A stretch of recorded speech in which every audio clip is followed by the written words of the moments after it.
Welcome to 4 Quarter Lives, a podcast exploring the profound impact of longer lives and careers on everything: countries, companies, couples, and careers.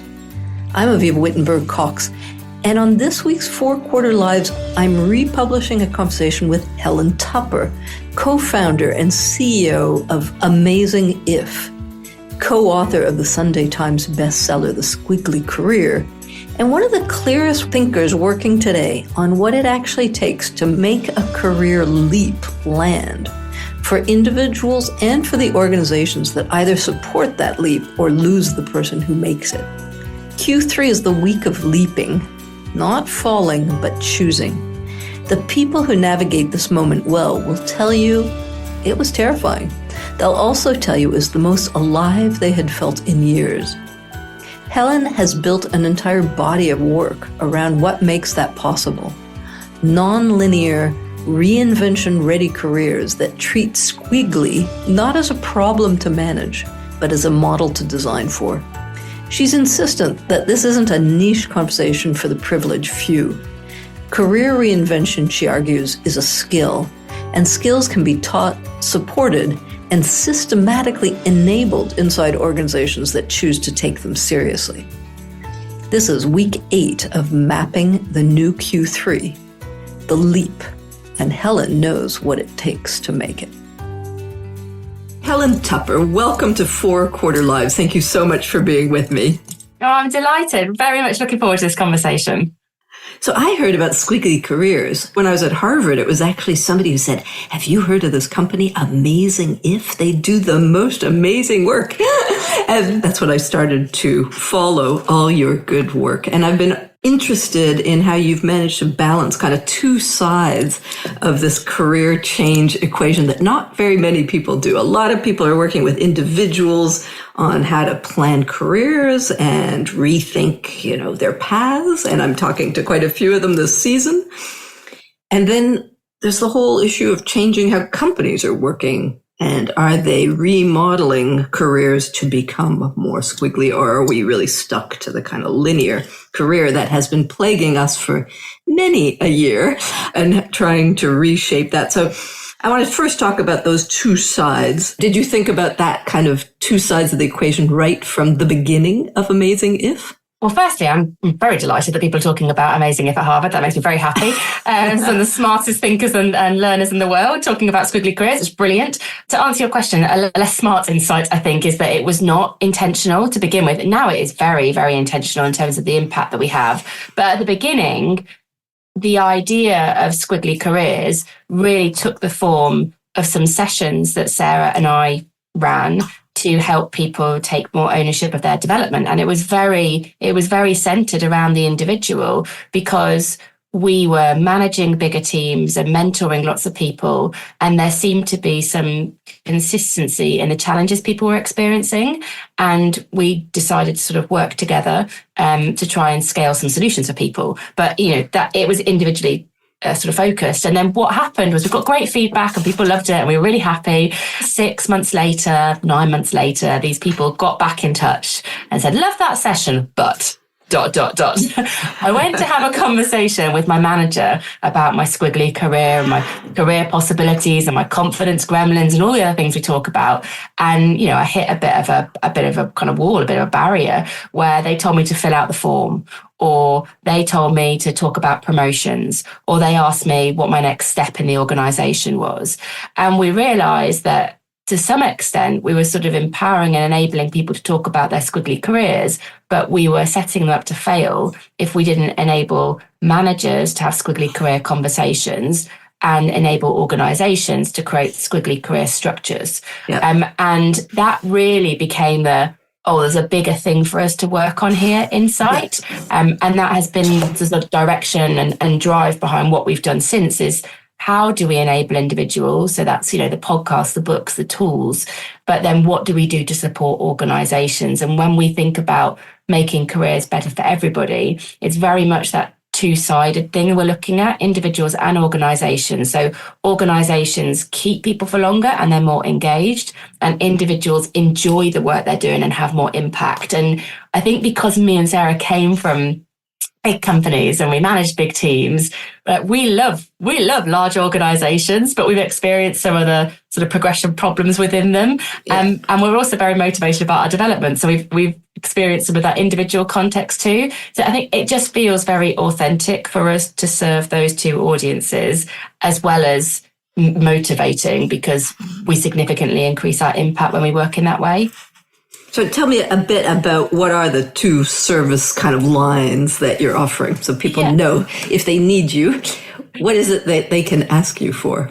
So overarching mission of the organisation is to make careers better for everybody. And from an individual perspective, that is about being the most useful source of career support that they can access. Wherever they are, wherever they work, whatever they do, we want to make that available to them. So for example, the podcast, nearly at 400 episodes now, 4 million downloads. The episodes all come with a lot of free resources, pod sheets, pod notes, pod plus, because we don't want access, money, for example, to be a blocker to somebody's career development. And I think one of the things that we realised is a lot of the time when your company is the provider, the only provider of your career support, level's a limiter very often in companies. Like, you can't get coaching support until you're that senior. Well, what if we teach everyone to coach themselves? Doesn't that get rid of that barrier? And you can only get a mentor if you're in the club. Well, why don't we democratize development so people can mentor each other? And so we really try to break down some of that ladder-like limiting stuff that gets in the way of people's development and learning, and make it accessible. You do an amazing job, like democratizing the tools and handing them out for free and make them available on your website. So really, listeners, take a look at all the kind of great stuff you hand out for free on your website and your podcast. And that massively pays back for us too. So I think what we've learned is that when we work in that way, we create advocacy for Squiggly careers. So people share it on our behalf. And that's a big part of how it's scaled. So the way we talk about networking is people helping people. And we like to think that that's what the Squiggly career community is built on. We give as much as we can, democratize development with generosity at the heart. And then what happens is that community gives back. They take us into their organizations, which then comes on to the second sort of side of Squiggly, which is what do we do in companies? And that's a blend. So we help the individuals in organizations. So we'll often work with HR and L&D departments to design training programs to support people with Squiggly skills. It's a lot of what we do. But actually it goes quite far beyond that now. So there's the manager piece. There's a whole program around how do we enable managers to support people in their Squiggly careers. There's a piece around sort of culture and structure of an organization too. So what's the language we use in companies so that we lose the ladder and support Squiggly? And there's the structure piece. How do we make sure people can squiggle and stay? And that's, I guess the sophistication of Squiggly has grown over time. And we believe now if we can upskill individuals, enable managers to have Squiggly career conversations, create Squiggly cultures and structures, then that really is where we're looking at a Squiggly career company. Yep, absolutely. The three pillars of change, I've always said, are leadership, culture, and systems. And so Rare is the company that hits them all, and you've done it beautifully. And I love the whole ethos of this generosity at the heart and democratizing the ability to squiggle. So your co-founder, Sarah Ellis, and you have been the inventors of this whole squiggly career metaphor. I see it right over your shoulder because you've got a poster on it for those who are listening. And you wrote a book of the same name, which was a big hit. It became a #1 Sunday Times business bestseller. And the subtitle, it was, you invited people to ditch the ladder, discover opportunity, design your career. I love it. So we're going to focus on each of these ideas, but particularly how they play out in midlife, which you call, and I love this term that you used, a choiceful time. So why do you call it a choiceful time? What does that mean? Well, generally, Squiggly careers give people more choice because they don't have to be limited by the ladder. They can develop in different directions. They don't have to be defined by the last job that they did. But I think turning that choice into something that we feel really confident in and that we can really own, I think that takes a bit of self-awareness, experience and insight. Otherwise, it can just be a bit random. like early in your career, you've got all these choices, and then you can be a bit like, oh, I'll do that, and I'll do that, and I'll do that, and I'll do that. Squiggle right off into the stratosphere. Yeah, exactly. And I think what we really want to do is take that awareness about what motivates and drives me and the insight about where I have the most impact, and use that opportunity that a squiggly career creates to make informed choices. And I think at midlife, you have that awareness, you have that insight. And so that ability to be choiceful, to really be informed about those directions you could develop in, I think it's a really interesting tipping point in your career where, you have a lot more confidence, providing you've invested in that skill, about what you do and how you grow. Yeah, and I think how many people are still stuck in doing what they're good at, and why do they get stuck there? I think a lot of people get stuck, and I think it is because they have often made their career development dependent on other people. So, an organization or a manager, for example, like I see you sort of solving this for me, and I haven't necessarily thought this through for myself. Also, I think people's identity can get very tied up in the company they work for and the role that they do. And I experienced this, Avivah. The job that I do now was a side project for a long time, but my own identity got very tied up in the company that I worked for. And then you can start to get stuck. So even if you think you want to do other things, it starts to be, well, who am I if I don't work for this company? And so I think issues with identity stop people doing different things. Fear of failure. Well, if I fail in this, am I a failure in my entire career? And also this sort of dependency that happens with our development, where we get stuck in sort of wait mode rather than create mode. Or I'm going to go look for opportunities. I'm going to see what I could be. We kind of hope that someone will sort it for us. And I think any of those issues really hold people back and lead to them sort of stagnating and getting frustrated in their career development. And that's, at the very moment in our lives where we want the energy to do something different and to go after other opportunities and maybe to pivot with our progression. At that very point in time, lots of those sort of challenges can hold people back. Yeah, so the whole struggle between kind of confidence to change and fear of losing what you've kind of invested in is a really important balance that you're exploring. It's also values. You talked about sort of the first stages of career being a time of early compromises. Yeah. And that people, for a lot of their first part of their career, it is extrinsic, right? They have to respond to other people's desires, sometimes more than their own. And they finally realize it one day and decide it might be time to change. I think that learning about your values at any stage of your career is actually really important. So values being the things that motivate and drive people. And without that understanding about what really motivates me, you can default to what makes other people happy. So does it make my manager happy for me to work on that job? Is that the easy option for me to say yes to that opportunity? And so when you know your values, you have a much better filter for the decisions you make, because essentially you want to align your decisions to the things that motivate and drive you. So for example, one of my values is freedom. And when I'm thinking about the things that I do and the companies that I work with, I'm very much looking for which companies enable that. So, I used to work for Virgin, really great alignment with my freedom value, because I got to have a blank piece of paper and start from scratch. So I think values are useful for people to know at any stage in their career. I think the difference again with midlife is that you have more data for your development. So I can look back at my squiggly career so far and I can see the high moments, and I can see my values being really present in those positions, and I can see when it was hard, and I can see what I had to compromise. And that then gives me that confidence that this is me. I've had repeated situations where these things have shown up or they've been missing, and it's affected how I felt about my work and my worth at work.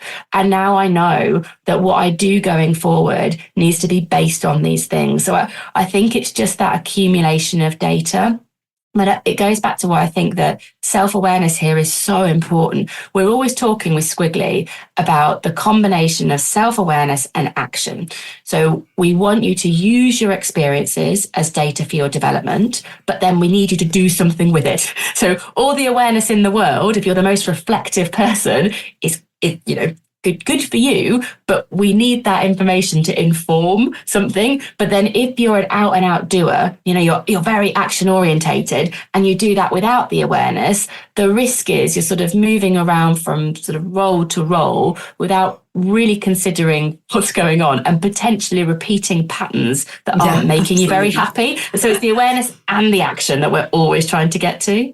And I'm curious, how many people do you find, like, is this who can actually articulate their values, who've taken the time to figure out what they were, to sit on the data, digest it a little bit, look at their last decade and say, okay, from this, I'm learning this piece of self-awareness? Because I find now, especially, people are just in so much of a kind of crunch, stress, rat race kind of mode of running forward that many of them have never taken the time to pause. Are you finding that? Or is this, for many of them, when you work with them, is this like kind of a first opportunity to think through their value set? I think for a lot of people, it is a first opportunity. And I guess in the past, this was sort of the domain of a one-to-one coaching relationship. It's certainly when I first learned about my values, I had a brilliant coach called Joe Simpson years and years ago, 15 years ago, who taught me this idea of values, and I'd never come across it before. And at the time, I had no idea how beneficial it was going to be. I think what we are trying to do is support people at scale, because that one-to-one coaching relationship is inaccessible to a lot of people, because companies can't afford it, individuals can't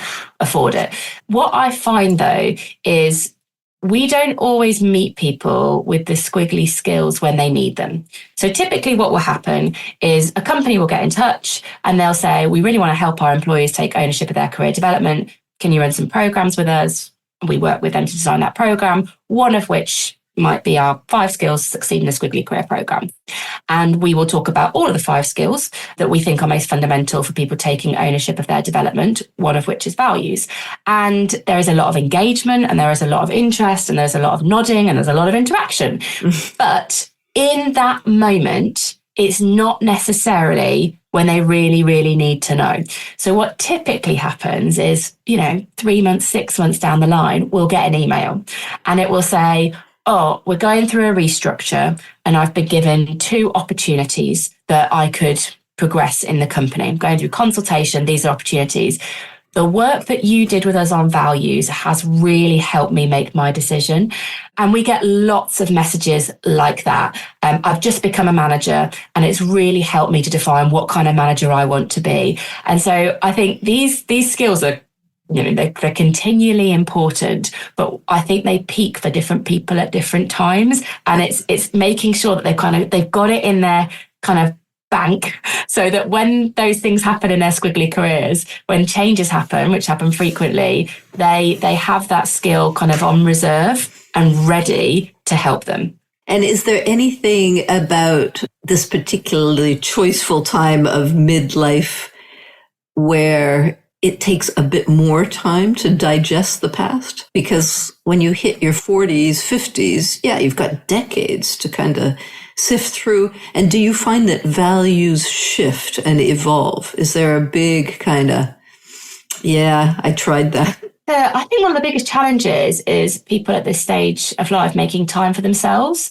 because there's generally a lot going on in their life. Maybe it's children, maybe it's parents, maybe it's they're a kind of middle manager in their career. And so they're kind of sort of having that kind of, directions from all sides. Exactly that. So I'm actually saying, let's take some time for you to just be in your head about your development is probably one of the hardest things to do when there's a lot of noise going on around them.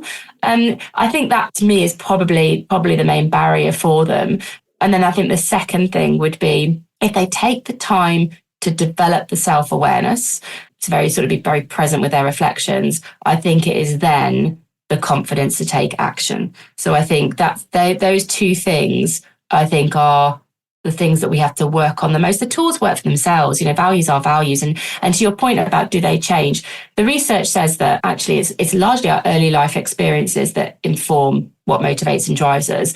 And that doesn't significantly change as we get older. What might change is the priority of the things that motivate and drive you. So, for example, my freedom driver is my number one driver in terms of my values. And I thought that when I became a parent that need to be unconstrained about my choices, which is my definition of freedom, I thought that maybe that would fall back a bit and something else would come up to the top in my kind of list of values. And it hasn't. It is still, in fact, I think it's maybe even more important to me because so many people are pulling on me that I'm so passionate about retaining that freedom.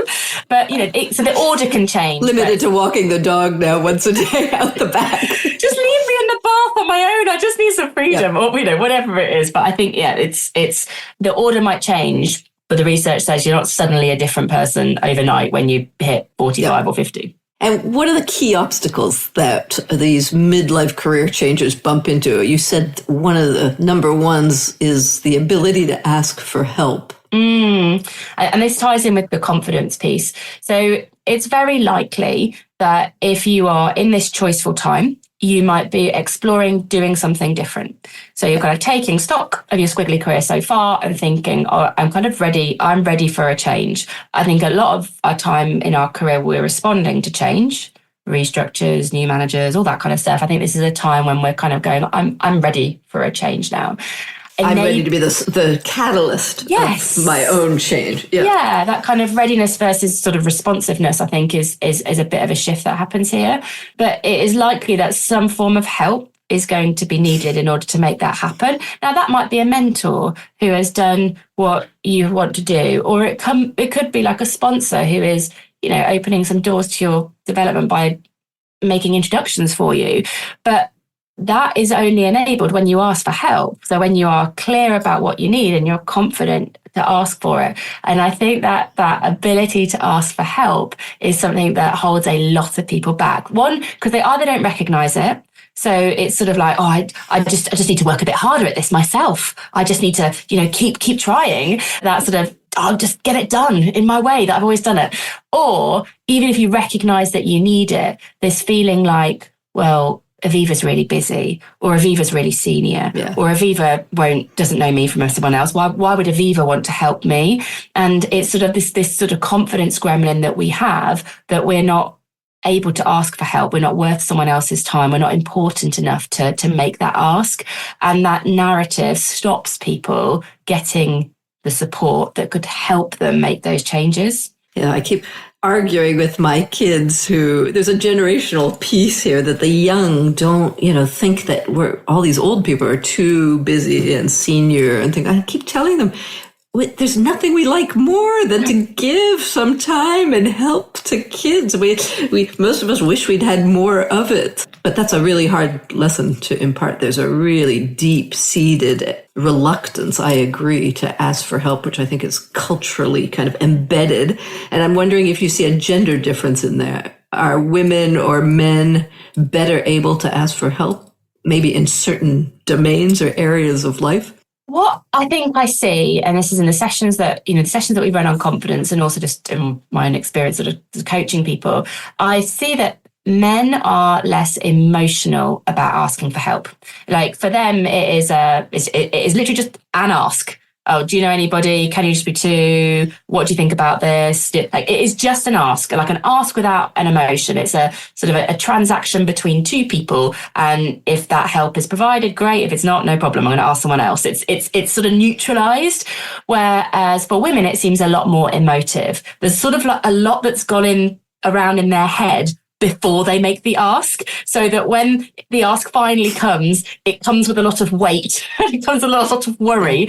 And therefore, if someone doesn't respond, lots of people just don't respond. If you email someone and ask for help, lots of people just don't respond. Now, a man, I think, will just be like, well, just ask someone else. But a woman is suddenly saying, oh, why haven't they responded? That reinforces this confidence gremlin I have about I'm not important enough. And I think that holds it back. And so what they may be more likely to do is they'll have a very trusted community of a few people that they might make a lot of asks of, versus a sort of a wider network where they can tap into and transact with a broader type of help. My business partner is an amazing asker. It is brilliant to see. And I realized this first with our book, The Squiggly Career, that came out in 2020. So we're going through the writing process. We're asking for people's contributions and quotes towards the book. And I'm thinking, I can't ask that person. I can't email them. I can't do that. Sarah, in the meantime, has sent off like 20 emails, 10 messages, and had 5 meetings. And because she is sort of unemotive about the ask,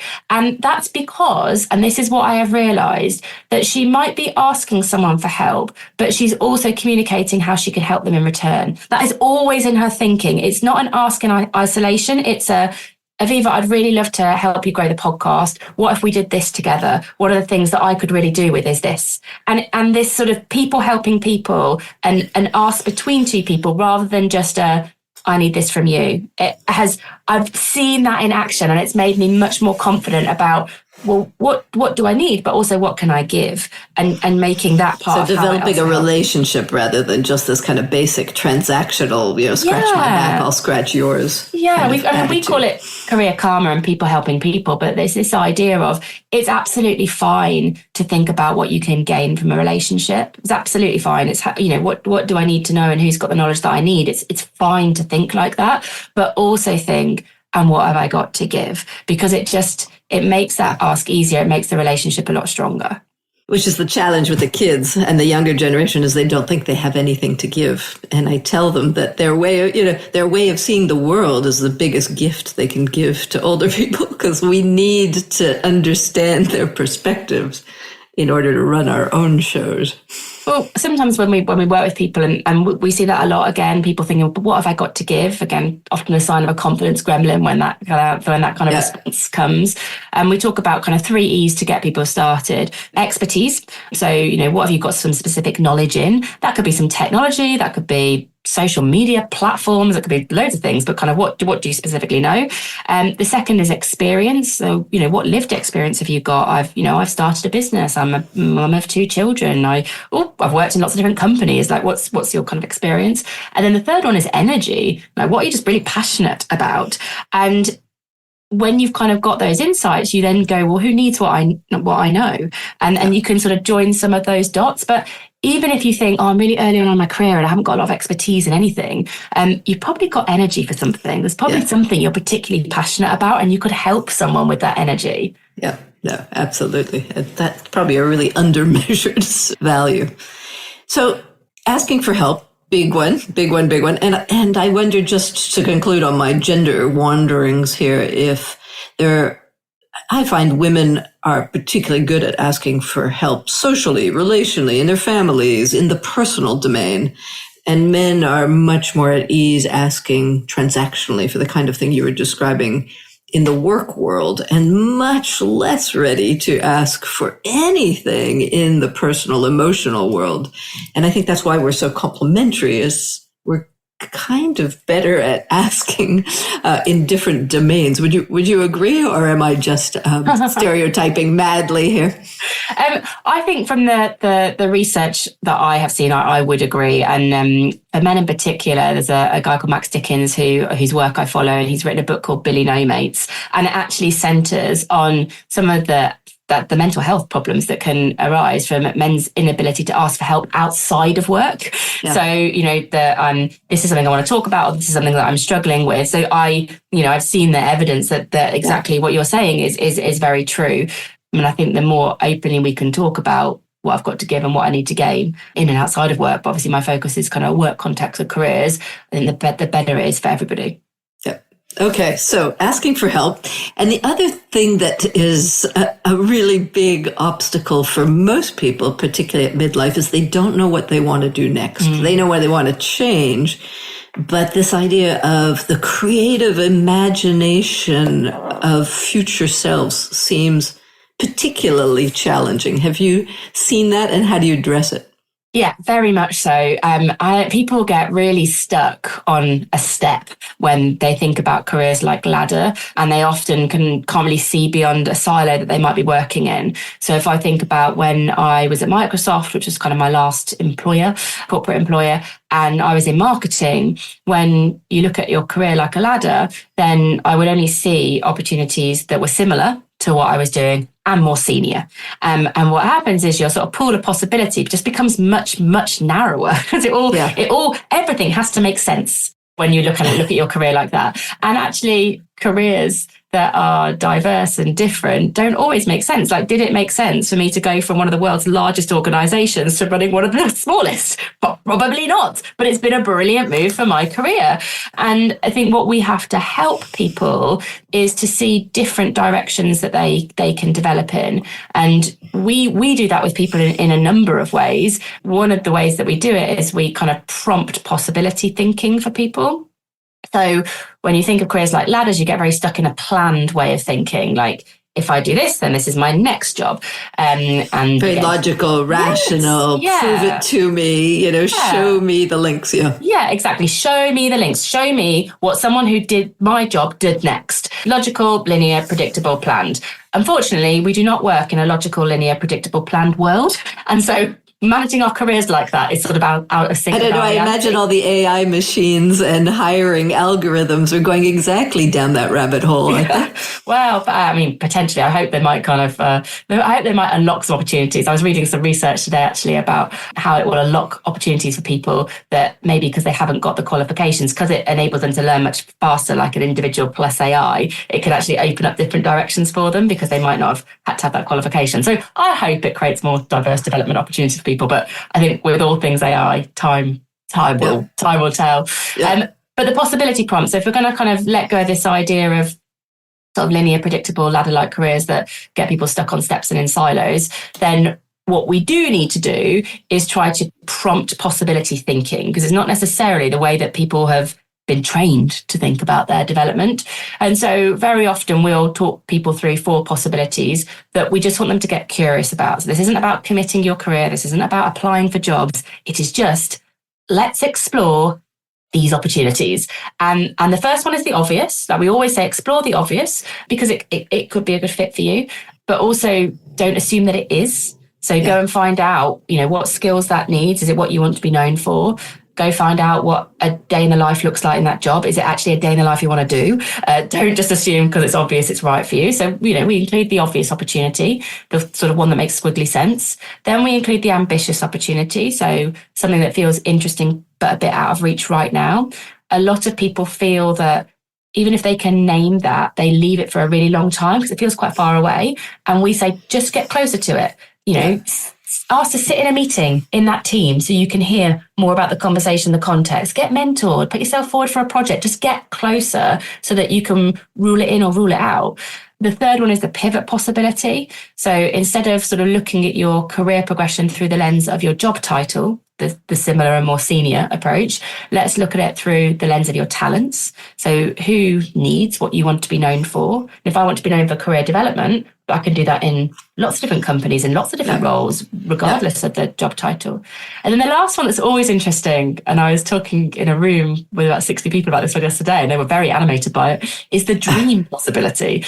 What would you do if you could do anything? And the reason that you want to explore the dream is sometimes dreams can be a bit of a distraction. So we can assume the grass is greener. Oh, if I wasn't running Amazing If, I'd be a landscape gardener or whatever. And on those, on those hard days, you kind of sort of go, oh, I'd be doing this. But we've never explored that. I've never thought what the reality is of working in the mud and the rain and the cold. It's just this sort of grass is greener thing. And so, go and explore it. And you might explore it and you might say, oh, no, actually, what I've got is quite good. Great. You reconnect with your current role. Or you might explore it and think, no, that does sound good. But find a way to get closer. Do what I did. Start a side project. Do what my business partner did. Change the rhythm of your working week. So you've got 4 days in one role, and then you've got 1 day doing this dream. It doesn't always have to look like an either or. There are lots of ways that we can kind of piece together our possibilities now. That was very different to sort of that ladder-like situation. Wonderful. So dream in multiples and get out there and get closer to them. That's a really good takeaway. All right. Now let's shift a little bit back to the corporate angle and this whole midlife issue. Are companies, in your experience, waking up to these new demographic realities of aging talent pools and the pervasiveness, a bit of ageism in their systems? What have you seen? Are you hearing these conversations? I think I'm probably a bit biased because I spend time in communities that are talking about this and where the companies are. You're selecting up. Yeah. So I am seeing a lot of companies acknowledging the opportunity of being more inclusive from age particularly, and also acknowledging the issues, like where have we got some challenges that we need to overcome. So I am definitely hearing and seeing the conversation, but I think that's because I'm putting myself in these communities. And I think if companies aren't opting in proactively to learning from other companies that are doing a good job and listening to pioneers like you who are championing what we need to do differently, then I think the problems are quite pervasive in the organisation, because I think we've got quite a limited view of what talent looks like, and then we support that talent, and then I think we potentially stop supporting it at a point in time because we make assumptions that they don't want to do this stuff anymore. And when you're hearing the conversations arising, what's the wake-up call from? Is there any commonality in what's shocking them? Is it really low engagement scores with their Q3ers suddenly? Is it a talent war that they can't recruit?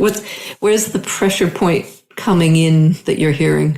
A couple of things that I'm seeing that and hearing in the conversation. So one is definitely around retention and actually the cost of recruitment and our ability to retain people. I think there's now a waking up to, hang on a minute, we lose people at this stage. If they want to stay, they're hugely valuable and knowledgeable, and they want something different from work. They're not necessarily all about promotions. A lot of them are about contribution and impact. And actually, that's really useful. They also want to help other people to achieve. That's really good for culture. So I think there is more of a, have we been focusing on retaining the wrong people? That I'm definitely hearing that. I'm also hearing a lot of, I guess a lot of my networkers are marketeers because that's my background as well. I'm also hearing a lot about reflecting customers. Like, how can we serve an aging population if we don't employ that in our business? Like, how do we create relatable marketing? Yep. How does people in customer service have a relatable conversation? So I think it's both. The things that I'm hearing and seeing are both culture and like the commercials of this particular population for a company and how important that is, but also the customer and how important it is that we have people that reflect our customers. That's very encouraging, actually, because so often the conversation around aging and workforce demographics is much more on the talent side than it is on the customer side. And I think the short-term benefit for companies is much more on the customer side, that really they could get more traction with an aging customer base if they understood better what their motivations and preferences are. As anybody who's sat in a restaurant with really, really loud music who can't hear the person you're talking about would attest, right? Now, you have a wonderful program. I love the title of this. It's called Squiggle and Stay, to help companies retain some of their Q2 talent. How's that resonating? What is it all about? What is it focusing on? I'm so excited about this. It's one of the most things that I'm proudest of over the last 10 years that we've worked on. So it all came from an article that we wrote for Harvard Business Review last year on how to reimagine retention.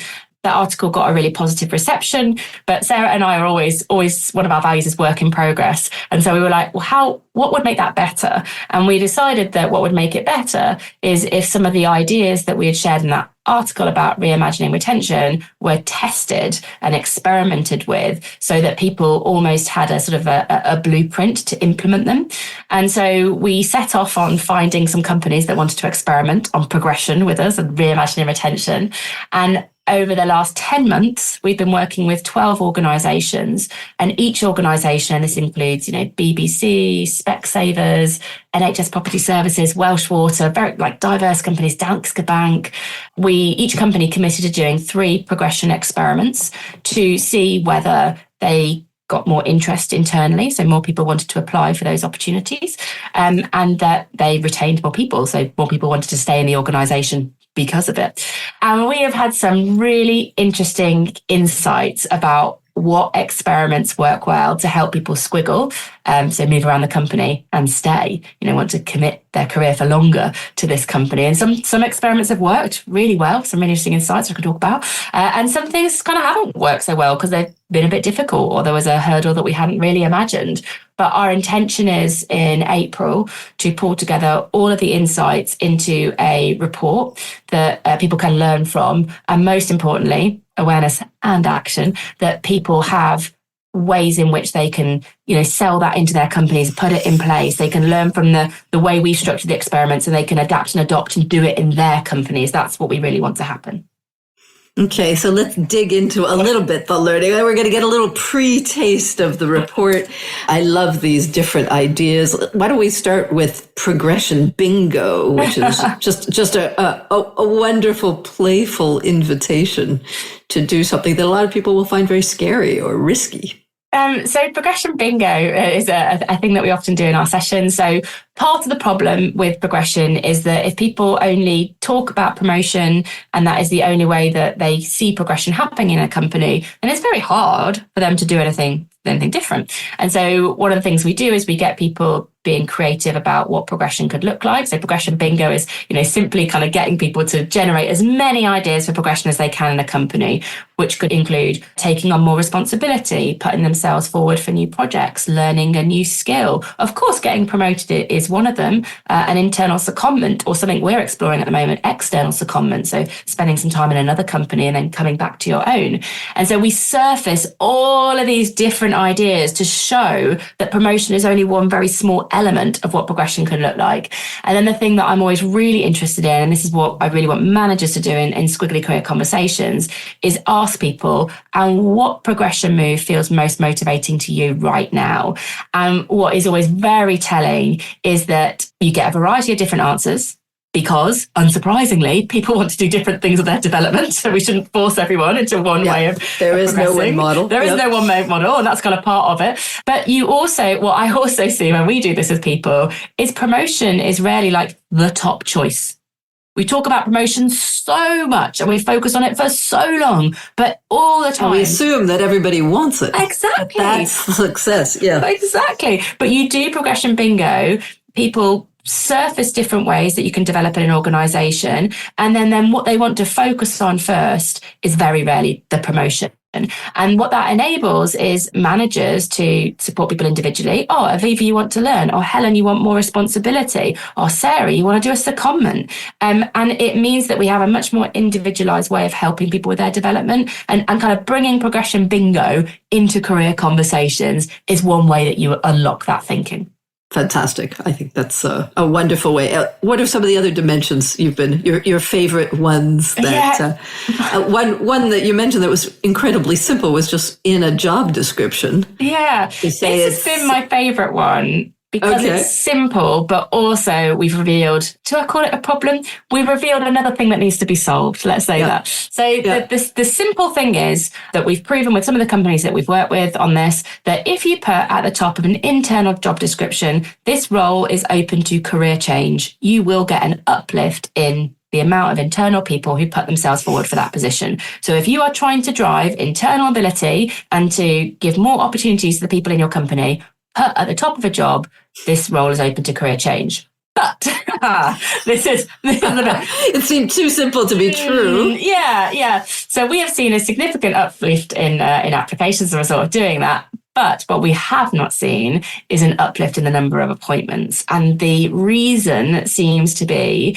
that managers are still looking for people that exactly fit the description. Absolutely. And so what that says to me, headhunters have us trained over the last decades that we should only put copycat CVs into every single job, right? You have to keep doing what you were doing. I think we need to give managers a little bit more kind of squiggly support when they are taking people into positions that they haven't been in before. Like, what questions do you ask? For example, when I moved to Microsoft, I went through a growth mindset interview process because I had never worked in technology and I had never done the job that I was applying to do. But the people that interviewed me had been trained in growth mindset. So they asked me much more about my capacity to learn than my capability in technology. And I got the role as a result of it. So I think helping my managers managers with what questions do you ask in a Squiggly interview to that focuses on sort of, talents, not titles. But I also think we might need to give people more transition support. So if they are making a move from one function to another, so it doesn't feel, isolated and we're not setting up to fail. So I think that has been really interesting. I'd love to do some more work on that. Other things, Squiggly career safaris have been interesting, giving people internal holiday to spend in different functions so they get to get curious about what they could do rather than feeling like they have to kind of commit first and then find out later whether it was the right move to make. Squiggly swaps. So one of the biggest insights we had about what stops managers encouraging mobility is they talent hoard. They hold on to the good people and that holds them back and ironically makes them more likely to leave. So talent hoarding does not pay off.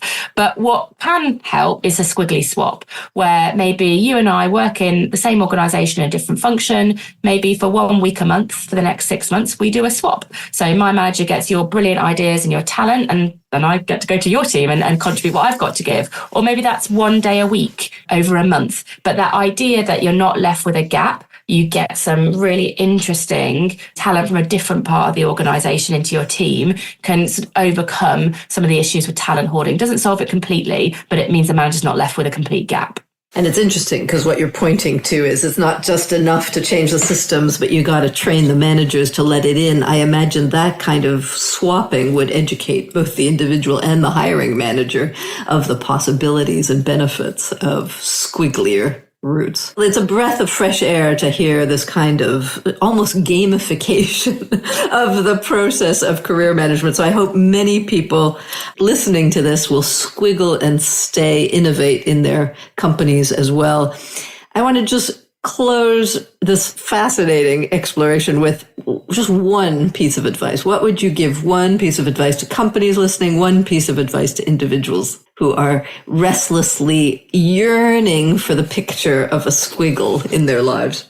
I think the best place to start is making the swap from ladder-like language to squiggly language, because it informs how you think and it forms how you talk about your development. So instead of talking about careers, about steps and plans and titles and all that ladder-like language, let's talk about moves and let's talk about possibilities and let's talk about talents. And whether that's how you think about your own development or whether that's how you talk about development with somebody that you mentor or manage, it really starts to open up a conversation and invite more curiosity in. And honestly, that's all we're trying to do with Squiggly, is open up a conversation and invite more curiosity in. And so if language is the way to get started, please start there. Words matter. Words matter. So Helen Tupper, thank you so much for introducing us to the seductiveness of the squiggle. I think it's been incredibly convincing and really, really quite simple, isn't it? It is. And there's also a lot of support out there. So for anybody that is getting started with Squiggly, whether it's the free tools that we've got or the podcast or insights on Squiggly swaps, we've got a lot to help you take this into your companies and have Squiggly conversations. And all those links are going to be in the show notes. Thanks for being with me, Helen. Thank you so much, Avivah. Much great to many, many squiggles in 2024. What Helen keeps coming back to and what I find most useful is that the leap isn't a single moment. It's a series of small experiments that eventually add up to a new direction. The organizations that understand this build structures that allow for this experimentation. The ones that don't keep losing their most evolved talent to the ones that do. So a few things worth taking away: that Squiggly isn't chaos. It's a navigable set of skills. That retention in Q3 requires something different from retention in Q2. Not more security, but more meaning and more room to grow. And that the leap, when it's supported rather than feared, becomes one of the most powerful things an organization can enable. Next week, we move into phase 3, navigating Q3, and we start with the career itself, what replaces the ladder, what the new architecture looks like, and how one global company is already building it, with Michael Fawcett of Schneider Electric next Sunday. And these are our 4-quarter lives. For more thinking about the impact of our 4-quarter lives, you can read my column at Forbes and subscribe to my Elderberries newsletter on Substack. Let's design lives that aren't just longer, but better.